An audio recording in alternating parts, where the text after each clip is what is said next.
Eu acho que para o investidor que tem paciência, é um momento bom de você acumular belos fundos imobiliários por preços mais baixos.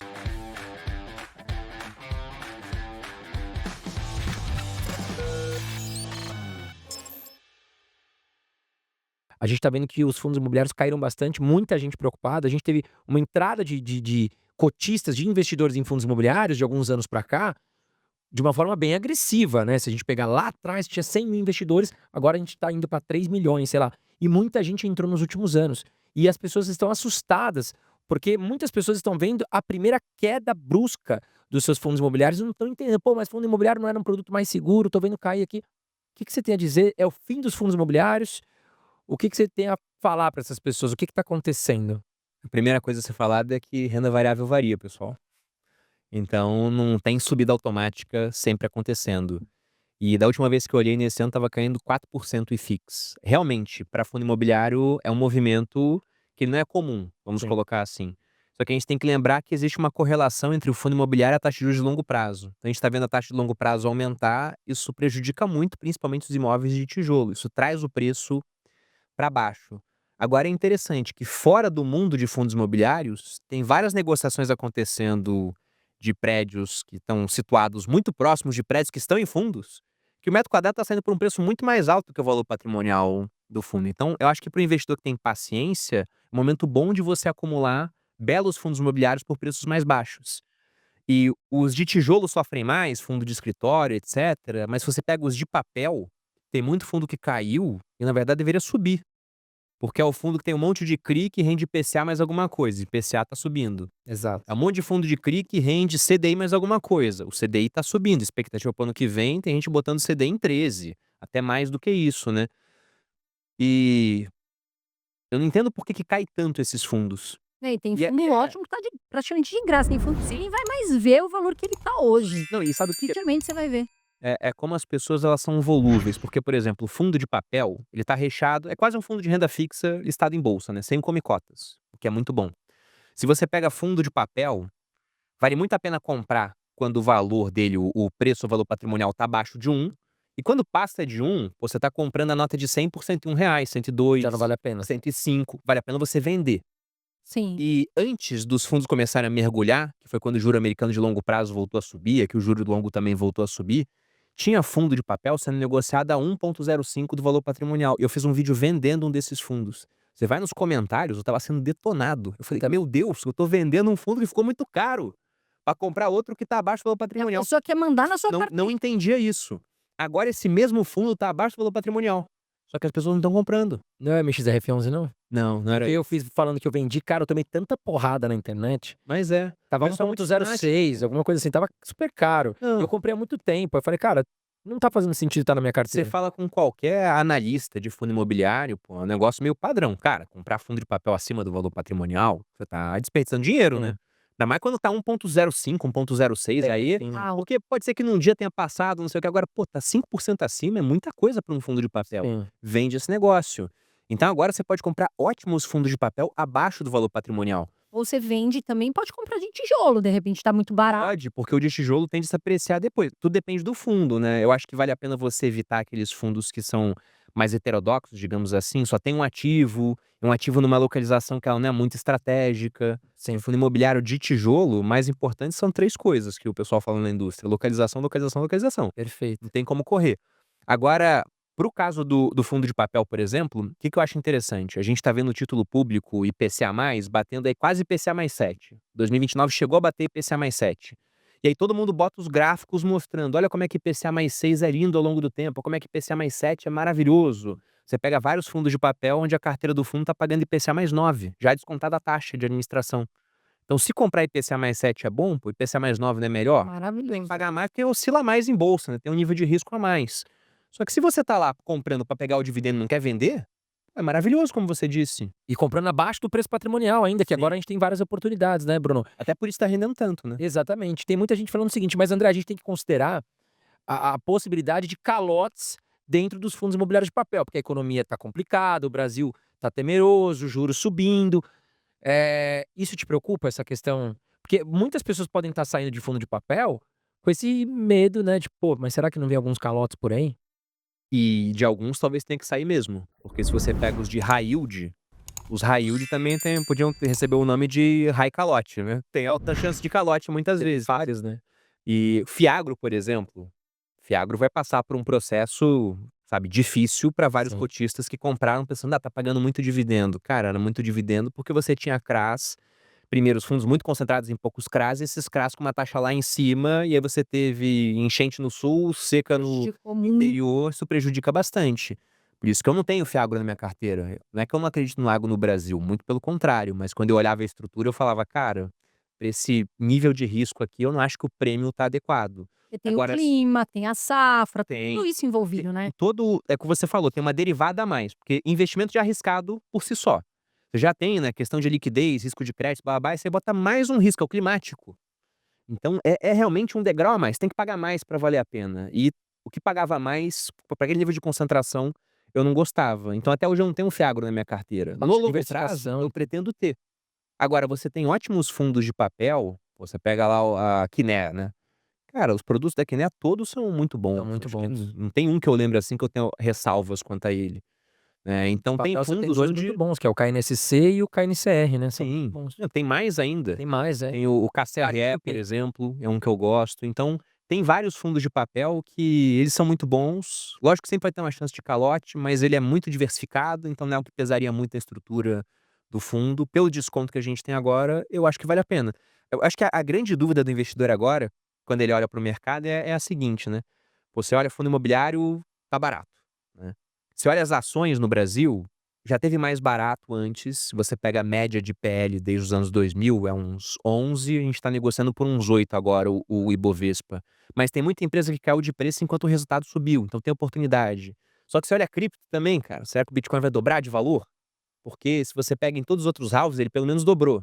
Desde o halving não dobrou ainda, tava em 69 mil no halving, tá em menos de 100 mil agora.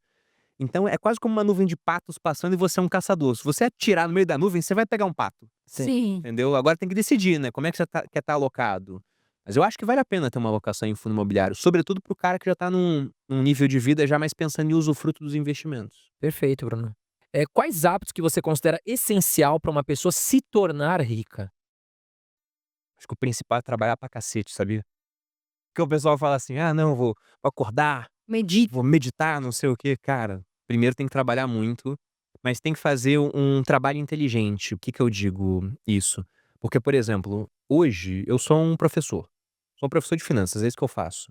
E se você pega no Brasil, infelizmente, a maior parte dos professores são mal remunerados. Sim. Então, se eu fosse um professor que ao longo do ano eu desse aula para 50 alunos apenas, o ano todo dando aula só para 50, eu fatalmente seria mal remunerado.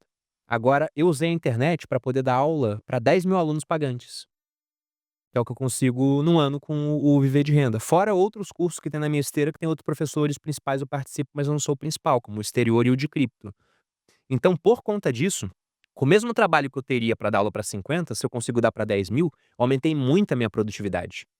E o jogo para que você consiga atingir a riqueza é ser mais produtivo. Não só para indivíduos, também para países, né. Como é que um país ele vai crescer? Sendo mais produtivo. Ou ele bota mais gente para produzir, crescimento demográfico, que foi a tendência desde a Revolução Industrial, tá mudando agora, né, esse é um ponto que pode ser discutido também. Ou você produz mais com o mesmo pessoal usando mais tecnologia.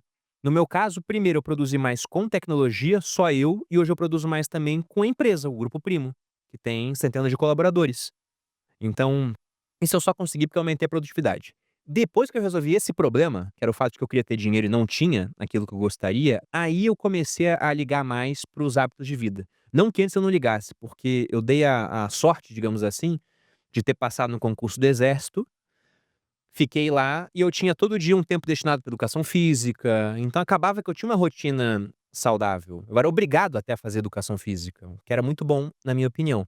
Agora, depois que eu saí do exército, eu tornei isso um hábito, porque eu acho que no longo prazo, ele também me torna mais produtivo. Sim. Então tem gente que abrindo mão de treinar 1 hora por dia, fala: "Não, tô produzindo mais agora", só que no longo prazo vai produzir menos, porque vai estar com o corpo Com a saúde em debilitada. Sim. frangalhos, a saúde debilitada, problema na coluna. Eu tive problema na coluna, só que eu recuperei muito mais rápido, porque eu tinha bastante massa muscular, eu tinha uma estrutura mais forte.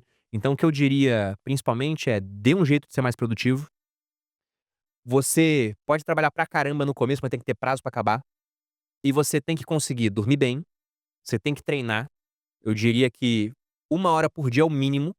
Eu tô treinando mais agora, comecei a fazer jiu-jitsu, faço algumas outras coisas, porque eu achei que com 1 hora eu estava sendo sedentário. Cara, você tem o dia inteiro, vai treinar só 1 hora e depois ficar sentado em cima de uma mesa, né, você tá meio que sedentário.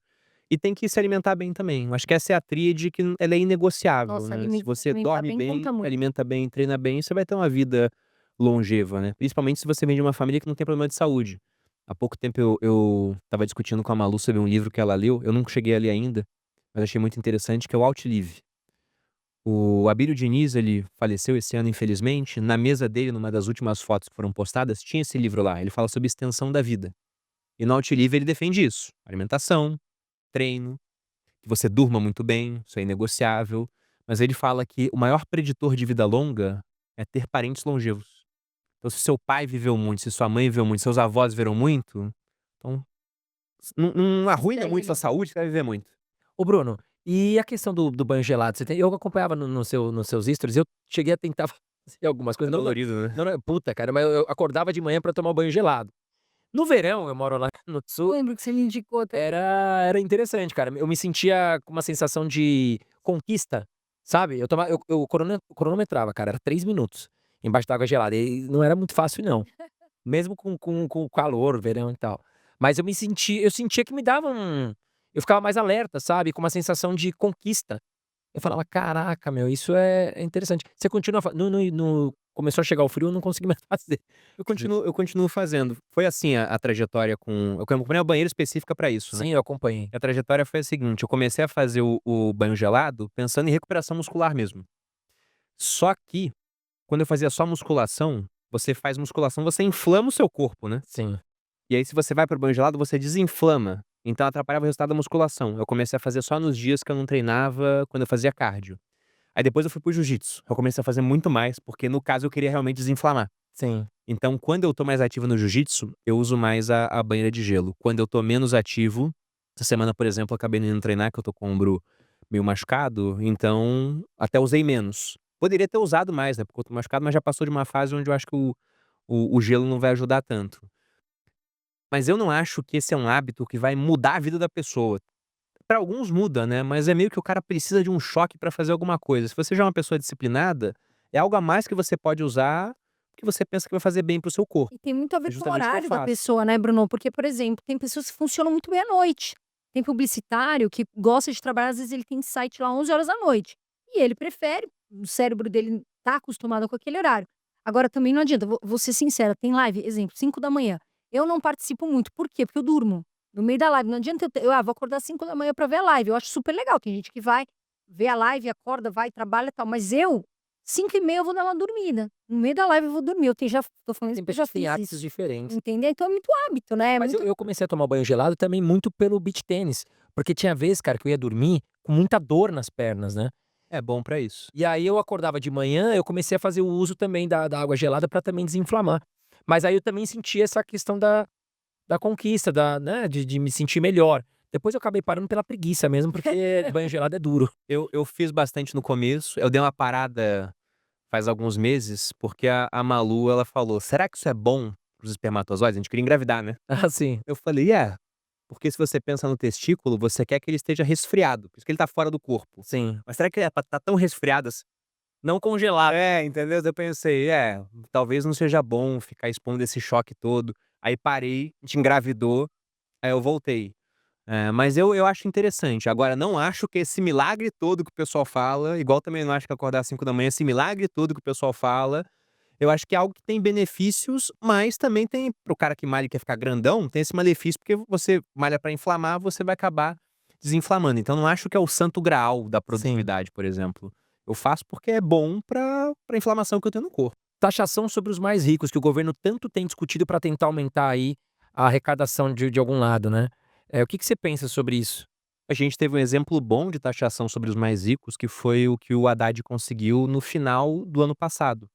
Para quem não lembra, ele conseguiu colocar um come-cotas sobre dinheiro que está em empresas offshore, que são empresas que o pessoal que tem mais dinheiro abrem no exterior. Esse offshore é simplesmente um fora da costa, uma tradução literal, para investir fora do país, para ser dono de, por exemplo, imóveis, Vou dar um exemplo de um uso de uma offshore. Se você compra um imóvel nos Estados Unidos, na pessoa física, e você vem a falecer, vai ter um imposto sobre herança muito alto para isso. E ele é alto para quem não é cidadão americano. Para quem é cidadão americano, aí tem várias isenções, ele costuma ficar baixo. Mas para quem não é, esse imposto pode chegar a 40%. Nossa, Então você pega uma casa de, cara, $100.000, né? $40.000, que dá uns R$ 300.000 hoje mais ou menos, né? Isso seria só imposto. Então o que que o pessoal faz? E $100.000 eu talvez esteja jogando bem para baixo o preço de uma casa lá. O que que o pessoal faz? Abre uma empresa, porque é o dono da casa, não é a pessoa física, é a empresa e a pessoa física é a dona da empresa. Só que num país de tributação amigável, onde você não tem imposto para sucessão. Então quando essa pessoa falece, o governo americano nem soube que ela faleceu, porque a empresa que é dona da casa, e a sucessão acontece lá nas Ilhas Virgens Britânicas, Ilhas Caimã, onde a família assume a propriedade do que já seria dela, sem custo. E o que que foi feito? Colocaram come-cotas nas empresas offshore. Se eu não me engano, um come-cotas anual. E para os fundos exclusivos, colocaram come-cotas da mesma forma que funciona para o fundo multimercado, fundo de renda fixa. 2 vezes ao ano, você tem uma tributação de pelo menos 15%. E nos fundos multimercado e renda fixa acontece no final de maio e de novembro. Isso gera mais arrecadação? Gera num primeiro momento. Só que depois para de gerar. Porque o pessoal que tinha fundo exclusivo, a maioria desfez o fundo. E foi atrás de outras soluções. O cara que tinha offshore, ele começa a olhar outras formas de não pagar esse imposto. Então é algo que no primeiro momento gera arrecadação e depois tende a não gerar mais. Sendo que quando aqui no Brasil você gera arrecadação, você já começa a arranjar uma fonte, né, para você gastar esse dinheiro. Uma destinação para o recurso. Sim. E depois, quando esse recurso some, aí vai vir de onde? Ah, vai ter que pegar dinheiro de outra área, vai ter que emitir mais dívida. Então é meio complicado, porque você quer aumentar imposto sobre pouca gente, porque você não perde politicamente com isso. Sim. É até muito bom, né? Porque você consegue falar, olha, pro teu público, a esquerda, no caso do PT, conseguimos essa vitória, você não perde voto, só que depois o dinheiro não vem. E acaba ficando ruim, entendeu? sim. Mas foi uma vitória do governo nesse ponto. Mas as previsões de arrecadação, no tempo, elas dificilmente serão batidas, porque nesse primeiro momento você arrecada, depois não. Que é um exemplo, né? O cara que fazia um fundo exclusivo, por que que ele fazia? Porque o investidor que está assistindo aqui a gente, ele tem lá as ações, fundo imobiliário, cripto. Se ele vendeu ação mais de 20 mil no mês, paga imposto. Se ele vendeu cripto mais de 35 mil no mês em corretora nacional, vai pagar imposto. Se ele vendeu fundo imobiliário com lucro, vai pagar imposto de 20% no caso. Ah, mas eu perdi em ações, eu posso compensar com o lucro de fundo imobiliário? Não, porque eles não são compensáveis entre si. Você tem compensação só para fundo imobiliário, só para ação, ETF, opção, BDR, né? Então não dá para compensar um com o outro. No fundo exclusivo, o cara podia compensar tudo. Então ele vendia um, tinha prejuízo no outro, não pagava imposto em nada. Quando que ele ia pagar imposto? Quando fosse retirar o dinheiro do fundo. Só que ele podia deixar para retirar depois de 20 anos, porque é um cara que geralmente tem muito recurso, então não quer ficar tirando dinheiro toda hora. Então ele conseguia 20 anos de diferimento fiscal. Ele não sonegava, não tinha nada disso, era tudo legal, só que ele não pagava imposto durante esse caminho. Agora ele paga 2 vezes ao ano por conta do Come Cotas. Só que esse cara montou esse fundo só para isso. Então quando veio o Come Cotas, que tem um monte de um fundo, ele falou: por que que eu vou ter custo específico para ter um fundo se todo mundo tem a mesma tributação? Desfaz. Aí vários foram atrás de abrir um fundo exclusivo previdenciário, que era a mesma coisa, só que era uma previdência privada. Aí o que muda é que se você tira no curto prazo, a tributação é mais alta, mas no longo prazo é até mais baixa. Aí o governo vai lá e começa a mexer. Não, agora para fundo exclusivo previdenciário, o máximo é 5 milhões. Aí começa a botar algumas coisas para tentar minar. Só que pensa que acontece o seguinte: quando o governo vai em aumenta imposto pro mais rico, vamos supor que aumentou o imposto pro André. O André tem capital hoje. E ele é um cara inteligente. Ele vai lá e chama pessoas muito inteligentes numa área específica, advogados tributaristas, e fala: pessoal, quanto que eu vou pagar de imposto nessa nova tributação do governo? Eles falam: André, você vai pagar 1 milhão. Você falou pros caras: tá bom, então vocês têm R$ 999.000 disponíveis para achar uma solução para não pagar 1 milhão. Exato. Porque no final compensa muito, você tem muito dinheiro ali para gastar. Ah, achamos uma solução para você pagar só 300 mil. Vou adotar. Aí o governo vai lá e fala: não, vamos captar 1 bilhão. No final eles captam metade disso. Porque o rico Sim. vai lá e se protege, né? Exatamente. E o rico também é uma minoria, gente. Não dá pra achar, não, vamos tributar a minoria. Esse cara vai dar um jeito. No limite, ele sai do país. Como teve muita gente Exatamente. saindo, inclusive.